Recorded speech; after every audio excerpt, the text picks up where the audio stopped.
Assalamualaikum warahmatullahi wabarakatuh. Perkenalkan, saya Nirwan Hadiansyah dari Garut. Saya akan memaparkan tentang jenis-jenis obat sebagai salah satu syarat untuk mendapatkan Brevet Medicor Lokacakti. Jenis-jenis obat berdasarkan peraturan pemerintah. Yang pertama adalah obat bebas. Obat bebas disebut obat OTC, over the counter, atau obat yang boleh digunakan tanpa resep dokter. Obat bebas dapat dijual bebas di warung kelontong, toko obat berizin, supermarket, serta apotek. Tidak memerlukan pengawasan tenaga medis selama diminum sesuai petunjuk yang tertera pada kemasan obat. Obat golongan ini ditandai dengan lingkaran berwarna hijau dengan garis tepi berwarna hitam. Contoh obat bebas ini adalah vitamin C, Oralit, paracetamol, antasidadun, dan vitamin B kompleks. Kemudian yang kedua adalah obat bebas terbatas. Dulu obat ini disebut daftar W, warning atau peringatan. Obat bebas terbatas adalah obat yang sebenarnya termasuk obat keras, tetapi masih dapat dijual atau dibeli bebas tanpa resep dokter, dan disertai dengan tanda peringatan. Tanda peringatan berupa 4 persegi panjang berwarna hitam berukuran panjang 5 cm, lebar 2 cm, dan memuat pemberitahuan berwarna putih. Obat golongan ini ditandai lingkaran berwarna biru dengan garis tepi berwarna hitam. Contohnya adalah seperti CTM, betadin, heparin, daktarin, dan antimo. Peringatan yang tertulis untuk obat bebas terbatas dituliskan dalam bentuk tulisan putih dengan latar belakang hitam seperti gambar di samping. Yang ketiga, obat keras. Dulu disebut obat daftar G atau G paralytik, berbahaya. Merupakan obat berkhasiat keras yang untuk memperolehnya harus dengan resep dokter. Obat keras ditandai dengan lingkaran bulat berwarna merah dan garis tepi berwarna hitam serta huruf K yang menyentuh garis tepi. Obat-obatan yang termasuk dalam golongan ini adalah antibiotik. Obat-obatan yang termasuk dalam golongan ini adalah antibiotik, terasiklin, penisilin, dan sebagainya, serta obat-obatan yang mengandung hormon seperti obat kencing manis, obat penenang, dan lain-lain. Contoh obat keras yaitu katropil, metildopa, misoprostol, Rinos SR, cefixime, dan tramadol. Yang keempat adalah obat wajib apotek. Merupakan obat keras yang dapat diberikan oleh apoteker pengelola apotek atau APA kepada pasien dengan memenuhi persyaratan dalam penyerahan OWA. Obat-obat yang digolongkan dalam OWA adalah obat yang diperlukan bagi kebanyakan penyakit yang diderita pasien dan memenuhi kriteria obat yang sesuai dengan Permenkes nomor 919 Menkes per/X/1993. Antara lain obat antiinflamasi asam mepenamat, obat alergi kulit seperti salep hidrokortison, infeksi kulit dan mata, contohnya salep oksitetrasiklin, anti-alergi sistemik atau CTM, obat KB hormonal. Tujuan penggunaan OWA atau obat wajib apotek pertama meningkatkan kemampuan masyarakat dalam menolong dirinya sendiri. Yang kedua, meningkatkan pengobatan sendiri secara tepat, aman, dan rasional. Contohnya, obat wajib apotek antara lain antalgin, salep hidrokortison, pemotidin, dan salep gentamisin. Yang kelima yaitu obat golongan narkotik, disebut sebagai obat bius atau daftar O, atau disebut juga golongan opiat atau opium. Ditandai dengan logo yang berbentuk seperti palang atau tanda tambah. Menurut Undang-Undang Nomor 22 Tahun 1997, narkotika adalah zat atau obat yang berasal dari tanaman atau bukan tanaman, baik sintetis maupun semi-sintetis, yang dapat menyebabkan penurunan atau perubahan kesadaran, hilangnya rasa, mengurangi sampai menghilangkan rasa nyeri, dan dapat menimbulkan ketergantungan. Penggolongan narkotika. Golongan 1 yaitu tujuannya untuk IP, tidak digunakan untuk terapi. Potensi ketergantungannya sangat tinggi. Golongan kedua, untuk tujuan IP, untuk pengobatan pilihan terakhir, potensi ketergantungan yang tinggi.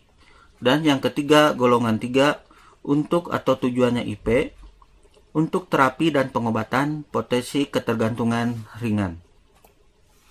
Tujuan penggunaan narkotik: pertama, menjamin ketersediaan narkotika untuk kepentingan pelayanan kesehatan dan atau pengembangan ilmu pengetahuan. Kedua, mencegah terjadinya penyalahgunaan narkotika. Yang ketiga, memberantas peredaran gelap narkotika. Contoh obat-obatannya adalah morfin dan garam-garamnya, penitidin, metadon, kodein, dan etil morfina. Yang keenam adalah psikotropika. Menurut Undang-Undang Nomor 5 Tahun 1997, psikotropika adalah zat atau obat, baik alamiah atau sintesis, bukan narkotika yang bersifat psikoaktif melalui pengaruh selektif pada susunan saraf pusat yang menyebabkan perubahan aktivitas mental dan perilaku. Contohnya adalah amfetamin, ekstasi, sabu-sabu, termasuk juga yang sering disalahgunakan adalah obat antidepresan, seperti diazepam, clobazam, lithium. Obat anti-ansietas seperti benzodiazepin, alprazolam, atau antipsikotik seperti chlorpromazine, haloperidol. Tujuan penggunaan psikotropika adalah menjamin kesediaan psikotropika guna kepentingan pelayanan kesehatan dan ilmu pengetahuan, mencegah terjadinya penyalahgunaan psikotropika, memberantas peredaran gelap psikotropika. Penggolongan psikotropika: yang pertama, untuk tujuan ilmu pengetahuan, tidak digunakan untuk terapi, potensi ketergantungan. Golongan kedua, untuk tujuan ilmu pengetahuan, untuk terapi dan pengobatan, potensi ketergantungannya kuat. Yang ketiga, untuk tujuan ilmu pengetahuan, untuk terapi dan pengobatan, potensi ketergantungan sedang. Yang kelima, golongan 5, untuk tujuan ilmu pengetahuan, untuk pengobatan dan terapi secara luas, potensi ketergantungan ringan. Yang berikutnya adalah jamu. Menurut keputusan Kepala Badan Pengawasan Obat dan Makanan Republik Indonesia tentang ketentuan pokok pengelompokan dan penandaan obat bahan alami Indonesia, ada jamu, obat herbal berstandar, dan fitofarmaka. Yang pertama, jamu. Jamu logonya seperti ini. Jamu atau empirical based herbal medicine, obat tradisional yang disediakan secara tradisional, misalnya dalam bentuk serbuk seduhan, pil, dan cairan yang berisi seluruh bahan tanaman yang menjadi penyusun jamu tersebut, serta digunakan secara tradisional. Dibuat dengan mengacu pada resep peninggalan leluhur yang disusun dari berbagai tanaman obat yang jumlahnya cukup banyak. Tidak memerlukan pembuktian ilmiah sampai dengan klinis, tetapi cukup dengan bukti empiris. Contohnya seperti kukubima, kapsida, dan obat jamu lainnya. Buyung upik, jamu pegalinu, anta angin. Yang kedua yaitu obat herbal terstandar, atau bahasa Inggrisnya scientific based herbal medicine, dengan logo seperti ini. Obat tradisional yang disajikan dari ekstrak atau penyarian bahan alam dapat berupa tanaman obat, binatang, maupun mineral. Dibutuhkan peralatan yang lebih rumit dan berharga mahal, ditambah dengan tenaga pekerja yang mendukung dengan pengetahuan maupun keterampilan pembuatan ekstrak. Sudah terstandari komposisinya dan sudah diujikan dan terbukti berkhasiat lewat penelitian pada hewan. Contohnya seperti kiranti, diapet, lelap, tolak angin sido muncul, kemudian niran, OB herbal. Yang ketiga adalah fitofarmaka. Fitofarmaka adalah sediaan obat yang telah dibuktikan keamanannya dan khasiatnya secara klinis.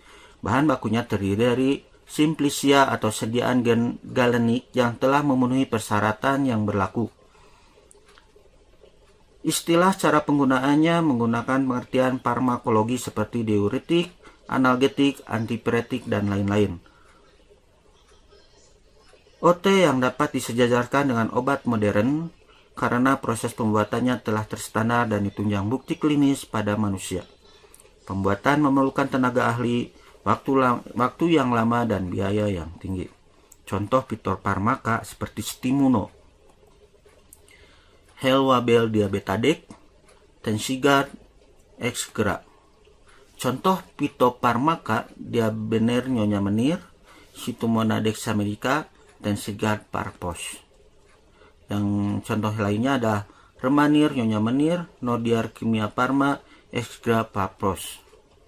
Demikian pemaparan obat dari saya.